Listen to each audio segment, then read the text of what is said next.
இயேசு கிறிஸ்துவின் இனிதான நாமத்தில் இன்றைய ஆவிக்குரிய சிந்தனைக்கு உங்களை அன்புடன் வரவேற்கின்றோம். இப்போதும் ஒரு பாடலுக்கு பின்பு உங்கள் சிந்தையை தெளிவிக்கும் ஆவிக்குரிய செய்தியை கேட்கலாம்.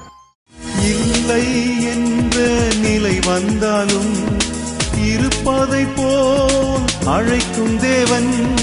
இல்லை என்ற நிலை வந்தாலும் இருப்பதை போல் அழைக்கும் தேவன். உயிர்ப்பிக்கும் ஆவியினார் உருவாக்கி நடத்திடுவார். உயிர்ப்பிக்கும் ஆவியினார் உருவாக்கி நடத்திடுவார்.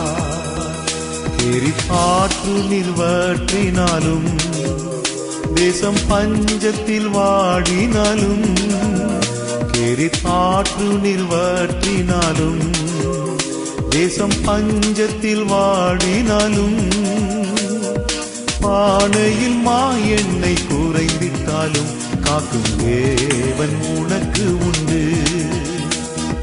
பானையில் மா எண்ணெய் குறைந்திட்டாலும் காக்கும் தேவன் உனக்கு உண்டு. கர்த்தர் உண்டு, வார்த்தை உண்டு, தூதன் உண்டு, அவர் அற்புதம் உண்டு. நம்மை நித்தமும் நடத்துகிற ஆண்டவராகிய இயேசுவின் இனிதான நாமத்தினால் உங்களை அன்போடு கூட வாழ்த்துகிறேன். இதனால் நம்முடைய ஆவிக்குரிய சிந்தனைக்காக ஏசாயா தீர்க்கதரிசியின் புஸ்தகம் 58 அதிகாரம் 11 வசனத்தை நான் வாசிக்கிறேன். கர்த்தர் நித்தமும் உன்னை நடத்தி மகா வறட்சியான காலங்களில் உன் ஆத்மாவை திருப்தியாக்கி உன் எலும்புகளை நினமுள்ளதாக்குவார். நீ நீர்ப்பாய்ச்சலான தோட்டத்தைப் போலவும் வற்றாத நீரூற்றைப் போலவும் இருப்பார். ஆண்டவர் அழகாக ஒரு வார்த்தை இந்த இடத்தில் சொல்லுகிறார், நான் நித்தமும் உன்னை நடத்துவேன். ஆண்டவர் நித்தமும் நம்மை நடத்த வல்லவராய் இருக்கிறார். இக்கட்டான காலகட்டத்தில் இருக்கிறோம். நாளை தினம் என்ன நடக்கும் என்று சொல்லி நிச்சயிக்க முடியாத அல்லது சொல்ல முடியாத ஒரு சூழ்நிலையை இங்கு பார்க்க முடிகிறது. ஆனால் ஆண்டவர் நித்தமும் ஒரு நாள் மட்டும் நடத்திவிட்டு கடந்து போகிறவர் அல்ல. சில நாட்கள் மட்டும் அவர் நடத்துகிறவர் அல்ல. பின்பு நீ பார்த்துக்கொள் என்று பாதியில் விட்டு விடுகிறவரும் அல்ல. நித்தமும் நடத்துவாராம். ஆத்மாவில் ஒரு திருப்தியை கொடுப்பாராம். எலும்புகளை நினமுள்ளதாய் மாற்றுவாராம். அதோடு மட்டுமல்ல, ஒரு நீர்ப்பாய்ச்சலான தோட்டத்தைப் போலவும் வற்றாத நீரூற்று ஆசீர்வாதத்தை கொடுக்கத்தக்கதாய் செழிப்பு நிறைந்த காரியங்களை பார்க்கும். வற்றாத நீரூற்று அதன் மூலமா எவ்வளவு நன்மைகள் உண்டாகும். அப்படித்தான் கர்த்தர் நம்மை வைப்பாராம். எலியாவுடைய வாழ்க்கை நீங்க பார்ப்பீர்கள் என்று சொன்னால் 1 ராஜாக்களின் புஸ்தகம் 17 அதிகாரத்துல ஆண்டவருடைய வார்த்தை உண்டாகுது, நீ போய் கேரித் ஆற்றங்கரையில போய் ஒளிந்து கொண்டிரு, ஏனென்றால் இனி மழை பெய்யாது தேசத்திலே. 3 வருடங்கள் சொல்லும் பொழுது பாருங்கள், யோசித்து பாருங்கள். அங்கு ஆண்டவரே சொல்லுகிறார், அந்த வசனம் அழகாக சொல்லுகிறது, நீ விடத்தை விட்டு கீழ்த்திசையை நோக்கி போய் யோர்தானுக்கு நேரா இருக்கிற கேரித் ஆற்றங்கரையில் ஒளிந்திரு, அந்த ஆற்றின் தண்ணீரை குடிப்பாய், அங்கே உன்னை போஷிக்க காகங்களை கட்டளையிடுவேன் ஆண்டவர் சொல்றாரு. கீழ்ப்படிந்து போறாரு. அவரு கீழ்ப்படிந்து போகும்போது காகங்கள் காலையிலும் சாயங்காலமும் அப்பம் இறைச்சி கொடுத்து சாப்பிடுறாரு, ஆற்று தண்ணி கொடுத்து அங்கே தங்கி இருக்கிறார். யோசித்து பாருங்கள். இதே இடத்தில் நாம் இருந்தோமானால் அதிகமா சிந்திப்போம். 3 வருஷம் நீ மழை பெய்யாதுங்கிறாரு, எப்படி ஆற்றுல தண்ணி வரும்? அப்ப யார் நமக்கு தண்ணீர் கொடுப்பார்? காகங்கள் தொடர்ந்து கொடுக்குமா? பலவித சந்தேகங்கள் நமக்கு வரும். அதிகமா சிந்திக்கக்கூடிய ஒரு நிலைமைக்கு மனுஷன் வந்துட்டான். எடுத்ததுக்கெல்லாம் சிந்தித்து கொண்டே அப்படி ஆகுமா, இப்படியோ, நாளை தினத்தொற்று கவலை, இதை குறித்த கவலை. அங்கதான் நமக்கு பிரச்சனையே ஆரம்பிக்கிறது. இப்ப பட்டணங்கள்ல எல்லா இடங்களையும் தேசங்கள்ல பார்த்தா சிலிண்டர் கிடையாது. இனி சமைப்பதற்கு என்ன செய்வது? நிறைய ஹோட்டல் இனி சாப்பாடு எல்லாம் மெனுவும் கிடையாது, பாதி குறைச்சிட்டாங்கிறாங்க. நிறைய பேர் இன்னைக்கு இப்பவுமே பெட்ரோல் ஃபில் பண்றாங்க, வண்டி எடுத்துட்டு போயிட்டு டீசல் வாங்கி வச்சிருந்தாங்க, காருக்கு ஃபில் பண்றாங்க, ஜெனரேட்டர் வைக்கவங்க எல்லாம் இன்னைக்கு பாத்தீங்கன்னா பரபரப்பா தான் பட்டணங்கள் இருக்குது எல்லா இடமும். சில பேருக்கு பதட்டம், ஐயோ என்ன ஆகுமோ? அப்படித்தான். ஏன் நம்ம அதிகமா சிந்திக்கிறோம் நாளை குறித்த, அடுத்த நாளை குறிச்சு, இந்த யுத்தம் என்ன ஆகுமோ? நித்தம் நடத்துகிற ஆண்டவரை குறிச்சு யாருமே சிந்திக்கிறது இல்லை. அங்கதான் பிரச்சனை. எலியா சிந்தித்தாருன்னா நிறைய சிந்திச்சிருக்கலாம். ஆற்றின் தண்ணீர் வற்றி போனால், காகம் ஒரு நாள் ஏமாத்திருச்சுன்னா பட்டினி தானே கிடைக்கணும். நம்ம அப்படி இந்த ஆண்டவர் சொன்னார் செய்வார். அதுக்கு ஒரு நாள் ஆற்று தண்ணீர் வற்றி போகிறது, காகமும் வரல, கவலைப்படல. ஏன்னா அவர் ஆற்று தண்ணீரை பார்த்து போகவில்லை, காகங்களை பார்த்து கொண்டு காத்திருக்கவில்லை, கர்த்தரை நோக்கி பார்த்தார். திருப்பி ஆண்டோடைய வார்த்தை வருது, நீ போ, சாரி பார்த்துக்கு ஒரு விதவை மூலமாய் போஷிப்பேன். அங்கு போறாரு, அந்த விதவை சாகிற நிலைமையில இருக்கிறாங்க. ஏன்னா அவ்வளவு பஞ்சம், எதுவுமே இல்லை. ஆனா ஆண்டவர் கைவிடவில்லையே, அங்கும் அற்புதத்தை செய்கிறார்.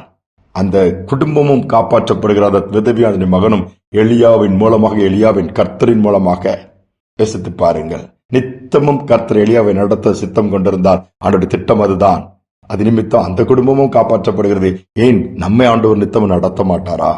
ஜார்ஜ் முல்லர் என்ற ஊழியருடைய வாழ்க்கை நீங்க வாய்ப்பு கிடைத்தால் படித்து பாருங்கள்.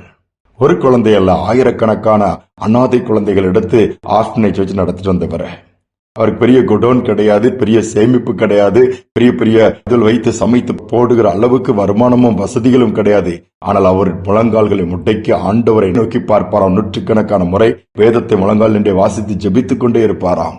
ஆகாரத்தை எங்கிருந்துதான் ஆண்டவர் அனுப்புகிறார் தெரியாது. அந்த பிள்ளைகள் அத்தனை பேரும் போஷிக்கப்பட்டு ஒரு நேரம் கூட அந்த பிள்ளைகள் உணவிற்காக பட்டினியாக இருந்தது இல்லையா? அவருடைய மூலதனம், அவருடைய முதலீடு சொன்னா விசுவாசம் மட்டும்தான். கர்த்தர் செய்ய சொன்னார், செய்தேன், நடத்துவார். ஆண்டவர் நம்மளை நடத்தினார்னா நித்தம் நடத்துவார். கண்டிப்பா நடத்தினார்னா நமக்கு திருப்தி இருக்கும், நாம மற்றவர்களுக்கு ஆசீர்வாதமா இருப்போம்.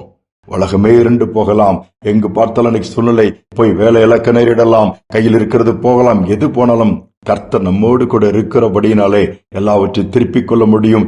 எதிலும் அவர் கைவிடாதபடி அற்புதமா நடத்துவார். இதுதான் இன்றைக்கு தேவை. ஒருவேளை தேவையில்லாம நாளை தினத்தை குறித்து கவலைப்பட்டு சிந்திச்சுட்டு உட்கார்ந்து புலம்பிக் கொண்டிருக்காதீர்கள். இன்றைக்கு நடத்த போதுமானவரா இருக்கிறார். அதோடு மட்டுமல்ல, நாளை தினம் வரும்பொழுது அந்நாளை தினத்திலும் அவர் நடத்த போதுமானவரா இருக்கிறார். ஏனென்றால் அவர் சர்வ வல்லமையுள்ள தேவன், நித்தமா நடத்துகிறவர். அடைக்காலத்தில் நம்மை முழுவதுமா தாழ்த்தி ஒப்பு கொடுப்போமா? எங்கள் அன்பின் பரலோக தகப்பனே, இந்த புதிய நாள் நம்முடைய சமூகத்தில் வந்திருக்கிறோப்பா. இன்னைக்கு யுத்தங்களினாலே தேசங்கள் எல்லாம் முழு உலகமே ஸ்தம்பித்து நிற்கிறதப்பா. எரிபொருள் பற்றாக்குறை, பொருளாதார வீழ்ச்சி, விலைவாசியுடைய பெரிய ஏற்றம், பல விதத்திலே பல காரியங்களிலே பல இழப்புகள், சேதங்கள், பதற்றங்கள், இன்னும் இருள் பூமியை மூடியிருக்கிற ஒரு சூழ்நிலை நாங்கள் பார்க்கிறோம் அப்பா. இந்த நாளிலும் எங்கு பார்த்தாலும் ஒரு விதமான ஒரு பயத்தோடு ஜனங்கள் அங்கலாய்க்கிற இந்த நாட்களில் நீர் தைரியப்படுத்துவீராக.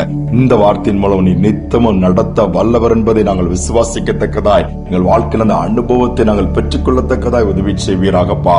எனக்கு கோவிட் வரும்பொழுது கூட என் நடத்தி நீர் கைவிடவில்லையே, இதே தேவன் தான் இன்றும் நீ நடத்த முடியும், என்றும் நீ நடத்த முடியும். அந்த நம்பிக்கைக்குள் வர ஒவ்வொருவருக்கும் உதவி செய்ய பதற்றத்தோடு இருக்கிற இந்த செய்தியை கேட்கலாம். நாளை தினம் என்ன செய்வது, ஐயோ ஒண்ணுமே இல்லையே, சாப்பாட்டுக்கு என்ன பண்ணுவது, வருமானத்துக்கு என்ன பண்ணுவது, அல்லது இதெல்லாம் நின்று விட்டால், வராவிட்டால், வேலை போய்விட்டால், பல விதத்துல கவலைப்படுகிற பிள்ளைகளுடைய வலதுகையை பிடிச்சு தைரியம் கொடுங்கப்பா. நித்தம் நான் நடத்த வல்லவரா இருக்கிறேன், ஜீவனே கொடுத்திருக்கிறேனே, கல்வாரி சிலுவையிலே உனக்காய் ரத்தத்தை சிந்திருக்கிறேனே, இதை செய்ய மாட்டேனான்கிற ஒரு நம்பிக்கை கொடுங்க. விசுவாசத்திலே தேறினவர்களாய் தூக்கி நிறுத்துங்கப்பா. எல்லாவற்றுக்கும் மேலாக எலியா காகத்தை பார்க்கவில்லை, காற்றின் தண்ணீரை பார்க்கவில்லை, அவைகள் வற்றி போனது, காகங்கள் நின்று போனாலும் எல்லா விதத்திலும் போஷிக்க வல்லவராகிய உம்மே நோக்கி பார்த்தது போல நாங்கள் மே நோக்கி பார்க்குவது விஷயம் தாழ்த்தி ஒப்புக் கொடுக்கிறோம். துதி கன மகிமை எல்லாமுக்கு செலுத்துகிறோம். மீட்பர் இயேசு நாமத்தில் வேண்டிக் கொள்கிற நல்ல பிதாவே, ஆமேன், ஆமேன். சூழ்நிலைகளை பார்க்க வேண்டாம், சூழ்நிலைகளை தாண்டி நம்மை நடத்த வல்லவராகிய ஆண்டவரே நோக்கி பார்ப்போம். நிச்சயமாகவே நித்தமும் அவர் நம்மை நடத்துவார். இந்த சிந்தனையோடு இந்த நாளை தொடர்வோம். மீண்டுமாய் நாளை தினம் சந்திப்போம்.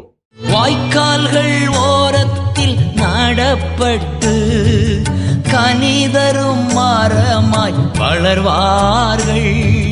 வாய்க்கால்கள் ஓரத்தில் நடப்பட்டு கனிதரும் மரமாய் வளர்வார்கள். கோடை காலத்தில் பயம் இல்லை, வறட்சி வந்தாலும் கவலை இல்லை. கோடை காலத்தில் பயம் இல்லை, வறட்சி வந்தாலும் கவலை இல்லை. கர்த்தரை நம்பினோர் பேரு பெற்றோர், சீயோன் மலை போல் உறுதியுடன் அசையாமல் இருப்பார்கள், அசையாமல் இருப்பார்கள்.